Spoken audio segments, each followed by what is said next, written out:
শীতের রুক্ষতা শেষে প্রকৃতিতে নেমে এসেছে বসন্ত। আজ শনিবার 14 ফেব্রুয়ারি পহেলা ফাল্গুন, ঋতুরাজ বসন্তের প্রথম দিন এবং বাংলা সনের একাদশ মাস। বসন্ত মানে পূর্ণতা, বসন্ত মানে নতুন প্রাণের কলরব, বসন্ত মানে ফাগুনের নানা রং।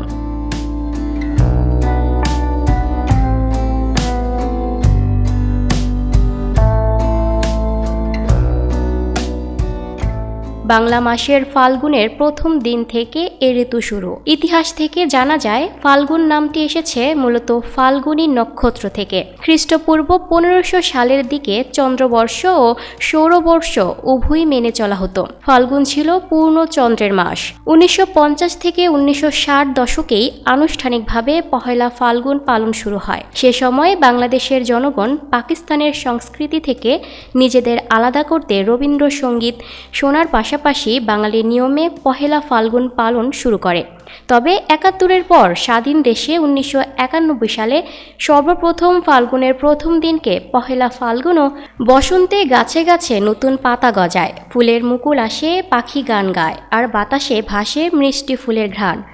প্রজাপতিরা রঙিন ডানা মেলে জানায় ঋতুরাজের আগমনী বার্তা। নতুন রূপে সাজিয়ে তোলার বার্তা নিয়ে আসে বসন্ত।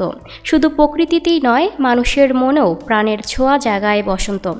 বসন্ত ঋতুকে আরও জনপ্রিয় করে তুলেছে কবি সাহিত্যিকরা। তারা বসন্ত ঋতুকে নিয়ে লিখেছেন অসংখ্য গান ও কবিতা। কবি সুভাষ মুখোপাধ্যায়ের ভাষায় ফুল ফুটুক আর নাই ফুটুক আজ বসন্ত।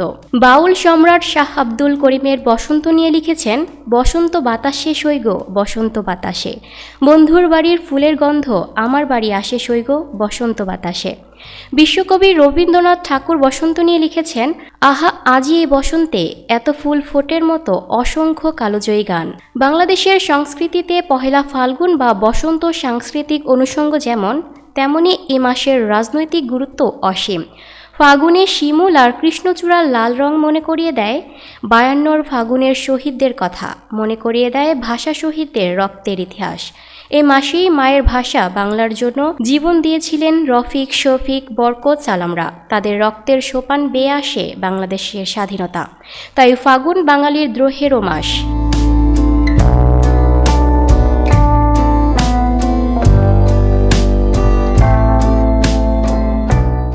Lucky Akter, up to date news, Dhaka.